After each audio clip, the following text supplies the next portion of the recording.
Hello everyone.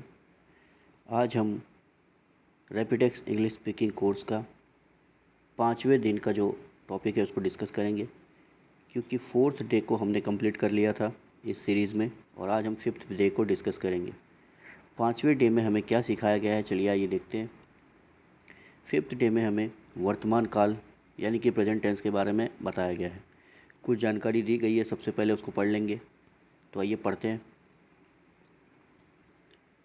अंग्रेजी भाषा में प्रेजेंट टेंस की क्रिया को 4 रूपों में बांटा गया है। पहला एग्जांपल है राम स्टडीज़, राम पढ़ता है। राम इज़ स्टडीइंग, राम पढ़ रहा है। राम हैज़ स्टडीड, राम ने पढ़ लिया है। Ram has been studying since morning, हाँ, राम सुबह से पढ़ रहा है। राम सुबह से पढ़ रहा है। यहाँ पहले वाक्य में क्रिया वर्तमान काल की तो है, पर समय निश्चित नहीं है। राम स्टडीज़, राम पढ़ता है, परंतु यह पता नहीं कि कब से पढ़ता है। ठीक है। दूसरे वाक्य में वर्तमान काल की क्रिया चल रही है। ठीक है, दूसरे में वर्तमान काल की क्रिया जो है अभी भी कंटिन्यूस है, यानी कि चल रही है। राम इज़ स्टडीइंग, यानी राम इस समय पढ़ रहा है। तीसरे भेद में राम हैज़ स्टडीड, राम ने पढ़ लिया है, अर्थात क्रिया पूरी हो चुकी है। ठीक है, क्रिया पूरी हो चुकी है। ठीक है, पर उसे अधिक समय नहीं बीता है।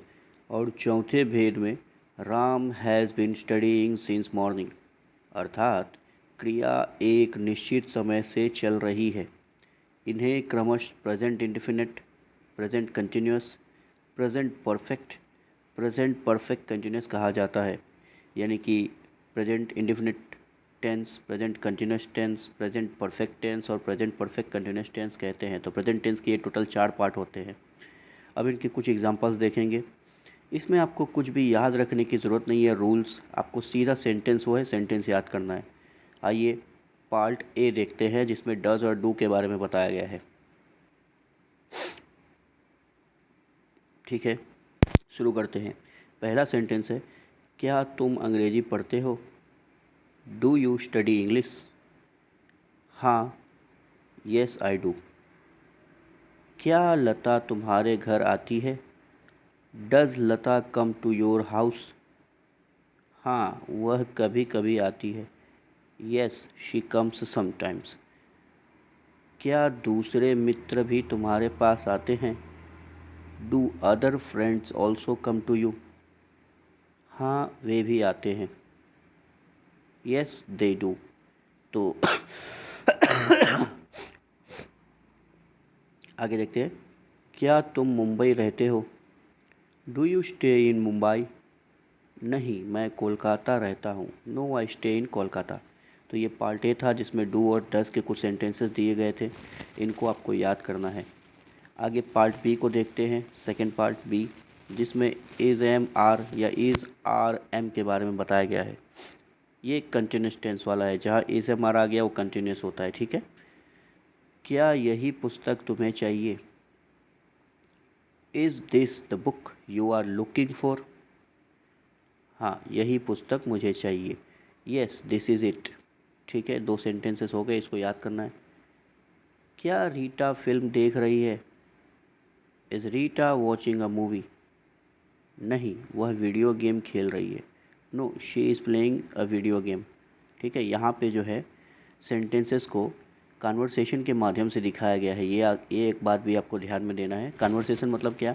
इसमें 2 कैरेक्टर है, एक मधु एक बाला, दोनों एक दूसरे से बात कर रहे हैं।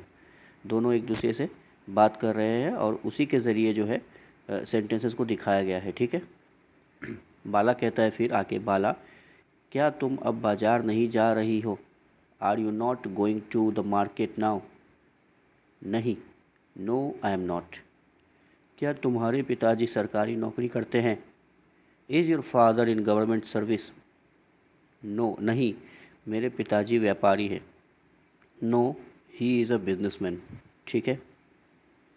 क्या तुम्हारा भाई किसी परीक्षा में क्या तुम्हारा भाई किसी परीक्षा की तैयारी कर रहा है? Is your brother preparing for some examination? हाँ, वह आईएएस परीक्षा की तैयारी कर रहा है। Yes, he is preparing for the IAS examination. तो पार्ट बी भी हमने ख़त्म कर दिया, जिसमें हमें इज़ आर एम के बारे में बताया गया है। अब हम पार्ट सी देखेंगे। तो पार्ट सी में हमें हैज़ और हैव के बारे में बताया जाता है। ठीक है, हैज़ और हैव को कैसे यूज़ करेंगे सेंटेंस में, उसको भी देख लेते हैं हम। पहला एग्जांपल है, क्या तुमने राधा को कोई पत्र लिखा है? Have you written any letter to Radha? हाँ, यस आई हैव। क्या उसने तुम्हारे पत्र का उत्तर दिया है? Has she replied to your letter?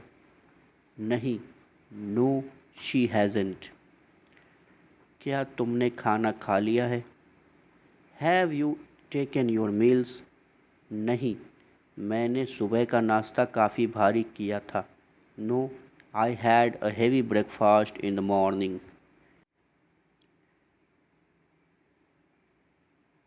अगला है, क्या तुम उसके घर गए थे? Did you go to his place?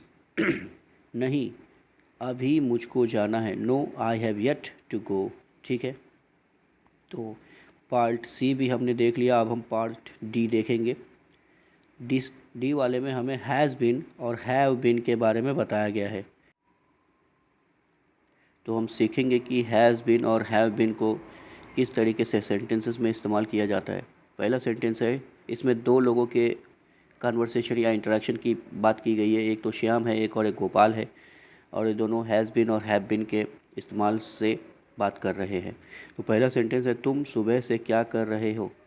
What have you been doing since morning? यह किताब पढ़ रहा हूँ। I have been reading this book. क्या कल से यहाँ भी बरसात हो रही है?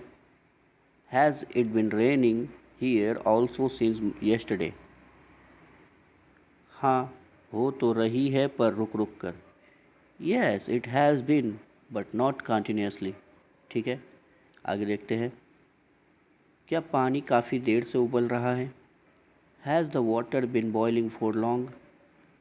नहीं, अभी थोड़ी देर से ही उबल रहा है। No, it has been boiling only for a little time. हम इस घर में 10 वर्षों से रह रहे हैं। We have been living in this house for 10 years. वह आई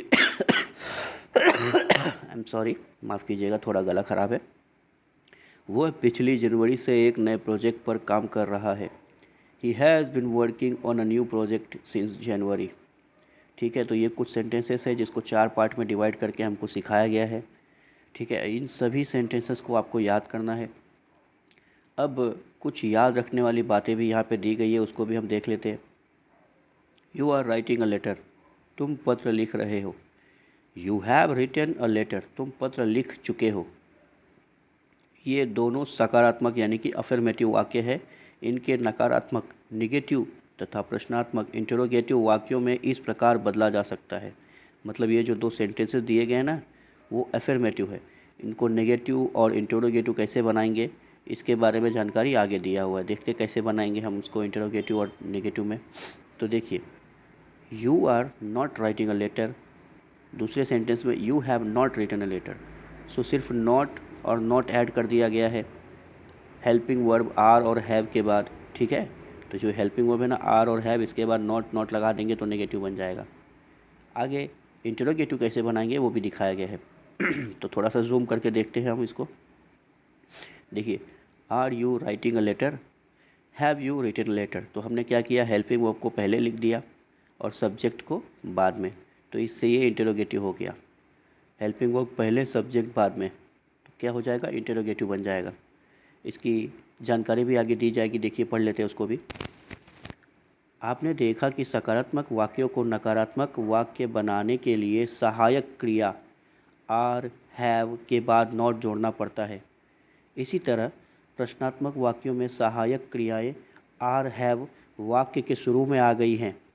इससे हमने सीखा कि प्रेजेंट कंटिन्यूअस टेंस तथा प्रेजेंट परफेक्ट टेंस में सकारात्मक से नकारात्मक तथा प्रश्नात्मक वाक्य आसानी से बनाए जा सकते हैं। अब प्रेजेंट इंडेफिनिट टेंस के उदाहरण लीजिए। ठीक है, प्रेजेंट इंडेफिनिट टेंस के उदाहरण के भी देख लेते हैं। यू राइट अ लेटर, तुम पत्र लिखते हो। आई रीड इंग्लिश, मैं अंग्रेजी पढ़ता हूँ। अब इनके नकारात्मक तथा प्रश्नात्मक वाक्य देखिए। देखिए, नेगेटिव बनाने के लिए हम क्या करेंगे, यू के बाद डू लिखेंगे और नॉट लगाएंगे। यहाँ पे भी नॉट लग रहा है लेकिन उसके पहले डू आ रहा है। डायरेक्ट यू के बाद नॉट नहीं लगा सकते हम। ठीक है, हमको एक है ये लगाना पड़ेगा, डू या डज। ठीक है, you do not write a letter, I do not read English. इन दोनों को हमने नेगेटिव बना लिया। अब इसी को हम लोग इंटरोगेटिव बनाएंगे। कैसे, देखिए, डू था ना, डू वो पहले आ जाएगा, फिर सब्जेक्ट आएगा, उसके बाद आएगा वर्ब। ठीक है, बस इस तरीके से हम इंटरोगेटिव बना देंगे। देखिए, do you write a letter, do I read English, तो जो डू बाद में था वो डू पहले आ जाएगा और नॉट नहीं रहेगा क्योंकि ये इंटरोगेटिव है, नेगेटिव नहीं है। ठीक है, आगे देखते हैं क्या जानकारी दी गई है इसके बारे में। इस टेंस में डू या डस जोड़ा जाता है तभी नकारात्मक या प्रश्नात्मक वाक्य इधर आधा ही लिखा हुआ है। ठीक है, यहाँ पे आधा ही लिखा हुआ है। यहाँ नकारात्मक तथा या प्रश्नात्मक वाक्य बनता, यहाँ होना चाहिए था, बनता है। डू का प्रयोग बहुवचन कर्ता के साथ और डस का प्रयोग एक वचन कर्ता के साथ होता है। पर तथा यू जो है दोनों के साथ डू का ही प्रयोग होता है, डस का कभी नहीं। मतलब अगर यू है तो हमेशा डू लगाएंगे, डज नहीं लगाएंगे। ठीक है, आई होप कि आपको समझ में आ रहा होगा। तो आज हमने 5th डे भी इंग्लिश का रैपिडेक्स इंग्लिश स्पीकिंग कोर्स का ख़त्म कर लिया है। बस इतनी ही जानकारी थी इसमें। आई होप कि इन सब चीज़ों को आपने अच्छे से समझा होगा। और याद कीजिए, देखिए, मोस्ट इंपॉर्टेंट थिंग इज़ कि आपको इन सेंटेंसेस को फटाफट से याद करना है और डेली लाइफ में यूज़ करना है, क्योंकि अगर आप यूज़ नहीं करेंगे तो भूल जाएंगे। तो इनको याद करके इस्तेमाल करना शुरू कर दीजिए। और आपको ये सभी रूल्स याद रखने की भी ज़रूरत नहीं है। रूल्स याद नहीं करना है, सीधा सेंटेंसेस याद करना है। रैपिडेक्स जो बुक है इसकी खास बात यह है कि सीधा आपको सेंटेंस याद करके उनकी प्रैक्टिस करनी है। कोई रूल, कोई भी ग्रामर का रूल आपको याद नहीं करना होता है। आई होप कि आप मेरी बात समझ रहे होंगे। आपने मुझे इतना समय दिया, आपका बहुत बहुत धन्यवाद।